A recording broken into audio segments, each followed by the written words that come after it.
Yo, I'm Luke Alexander-Grose, and this is my spoken word session for Fraktured Planet. This one's called Politics of the Pansies. I've been thinking back about places I've visited, and I've got this one estate in mind. It's the first time I realised that hood mentality is just a state of mind. Nobody there really cares about the daily grind as long as they're smoking on their daily grind. Dandelions grow in the gardens where they could have been roses. You could have heard the birds if it weren't for the mopeds. Could have had progress if it weren't for the posers, but that's the difference between dandelions and roses. It's a bit like people. You see, for a rose to grow, it needs care and love, but dandelions grow up around hoes and thugs.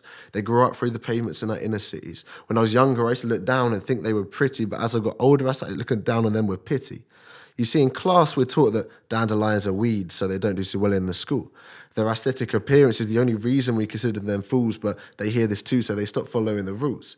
You always hear them say, if they don't respect me, why should I respect them? Just because I look different doesn't mean I'm not as good as any of these rose-tinted man them. I still got value and I still got flowers, so why don't you allow this? Because not looking at the bigger picture is just plain cowardice.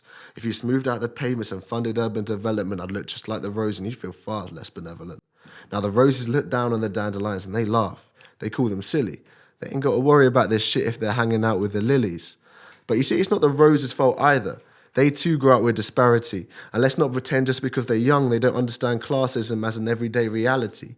They grow up in the suburbs and the gardens, and most of them are just younger clippings of their mothers and fathers.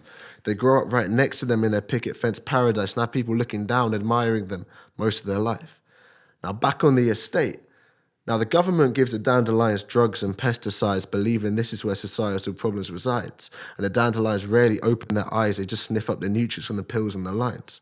But dandelions have to grow up quickly, and it's not because they're driven. They're just dealing with a harsh situation which they've been given. And many of them have to grow up alone, which is kind of the same as kids growing up in broken homes.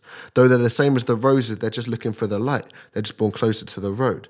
Though if they're born too close to the picket fences, they're more likely to get picked. Too close to the road, they're more likely to get nicked. Doesn't matter where they are, though, they're all more likely to get kicked, so most of them look pretty battered and bruised by age 26. But the reason we step on weeds is because they halt the progress of flowers fair. And sometimes I want to kick those pretentious wankers too, so fair.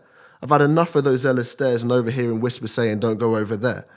But you don't have to be a professional botanist to realise that the problem with our pseudo-populace is getting so bad it's a shock that nobody's stopping this.